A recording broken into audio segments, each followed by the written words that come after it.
नमस्कार। जीवन बीमा ये एक ऐसा शब्द है जिसे हम सबने सुना तो है, पर क्या हम इसे सच में समझते हैं? तो चलिए आज भारत में जीवन बीमा की दुनिया को थोड़ा आसान बनाते हैं और ये जानते हैं कि ये फाइनेंशियल सिक्योरिटी के लिए इतना जरूरी क्यों है। तो चलिए सबसे पहले एक बहुत ही अहम विचार से शुरुआत करते हैं जो हमारी पूरी चर्चा को एक फ्रेम देगा। सुरक्षा और विकास। मतलब बात सिर्फ जिंदगी की सुरक्षा की नहीं है, बल्कि जिंदगी में आगे बढ़ने की, उसके विकास की भी है। इस सफर की शुरुआत करते हैं बीमा के बिल्कुल बेसिक सवाल से। आखिर ये है क्या और इसका असल मकसद क्या है? तो बीमा को ना एक वित्तीय सुरक्षा कवच की तरह सोच सकते हैं। ये उन अचानक आने वाली मुश्किलों के खिलाफ एक शील्ड है जो हमें आर्थिक नुकसान से बचाती है। अच्छा, तो ये ढाल वाला कॉन्सेप्ट तो समझ आ गया, पर असल में इसके फायदे क्या हैं? चलिए अब जरा इसके ठोस लाभों को समझते हैं।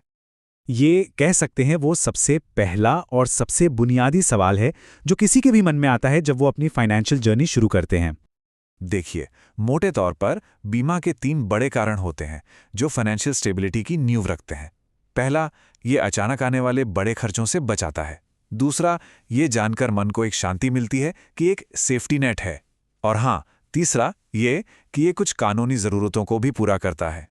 लेकिन बात सिर्फ सुरक्षा की नहीं है।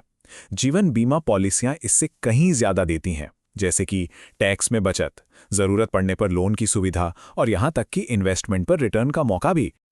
ठीक है, तो क्यों तो क्लियर हो गया। अब बात करते हैं क्या की, मतलब कौन कौन सी अलग अलग तरह की योजनाएं उपलब्ध हैं।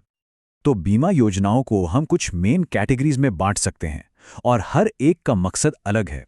जैसे एंडोमेंट प्लान्स, इनमें प्रोटेक्शन और सेविंग्स दोनों मिल जाते हैं। फिर हैं पेंशन प्लान्स जो रिटायरमेंट के लिए हैं। यूनिट लिंक्ड प्लान्स ये सीधे मार्केट से जुड़े होते हैं। और आखिर में होल लाइफ प्लान्स जो पूरी जिंदगी के लिए कवरेज देते हैं।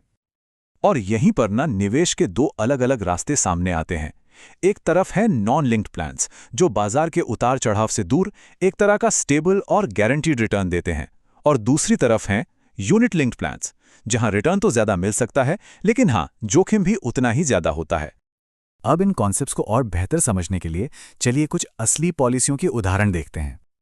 यहां देखिए, एक तरफ है जीवन लाभ जो एक नॉन लिंक्ड प्लान है और दूसरी तरफ है इंडेक्स प्लस जो एक यूनिट लिंक्ड प्लान है। फर्क साफ है, जीवन लाभ में स्थिरता है, कम जोखिम है, वहीं इंडेक्स प्लस बाजार के साथ बढ़ने का मौका देता है, पर जोखिम भी ज्यादा है। अच्छा, कुछ प्लान्स में गारंटीड एडिशंस भी मिलते हैं। अब ये क्या होता है, इसे समझने के लिए चलिए एक प्लान बीमा ज्योति के कुछ आंकड़ों पर नजर डालते हैं। तो इस तरह की पॉलिसी में जो मिनिमम बीमा राशि है वो 1 लाख रुपए से शुरू हो सकती है। और ये प्लान 60 साल तक की उम्र के लोग ले सकते हैं, मतलब ये काफी बड़ी एज रेंज को कवर करता है।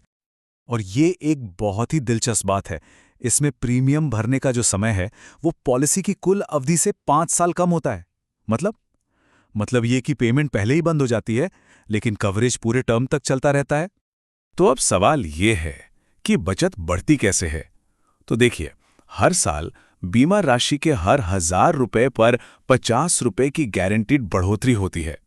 इससे क्या होता है, एक स्थिर और प्रिडिक्टेबल ग्रोथ मिलती है। अब इतनी सारी योजनाएं हैं, इतने सारे ऑप्शंस हैं, तो सही प्लान चुनना थोड़ा मुश्किल हो सकता है ना। और यहीं पर एक सलाहकार यानी एडवाइजर की भूमिका बहुत जरूरी हो जाती है। ये परिभाषा थोड़ी अकादमिक लग सकती है, पर इसका सार ये है कि एक एजेंट या एडवाइजर सिर्फ एक सेल्स पर्सन नहीं होता, वो असल में एक व्यक्ति को फाइनेंशियल सिस्टम से जोड़ने वाला एक अहम कनेक्टर है। तो एक सलाहकार की भूमिका सिर्फ पॉलिसी बेचने पर खत्म नहीं होती, ये एक पूरी जर्नी है। वो आपकी ज़रूरत के हिसाब से सलाह देते हैं, आपको प्लान्स के बारे में समझाते हैं और यहाँ तक कि ज़रूरत पड़ने पर क्लेम प्रोसेस में भी आपकी मदद करते हैं। और ये सब कुछ, ये सारी बातें हमें एक ही मंजिल की ओर ले जाती हैं, एक सुरक्षित फाइनेंशियल भविष्य बनाना।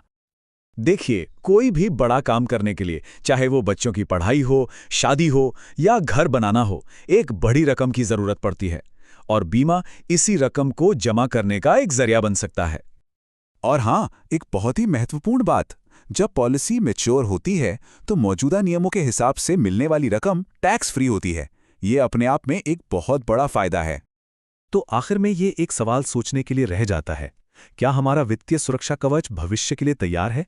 उम्मीद है इस जानकारी से हर कोई अपने फाइनेंशियल फ्यूचर को और बेहतर तरीके से सुरक्षित करने के बारे में सोच पाएगा।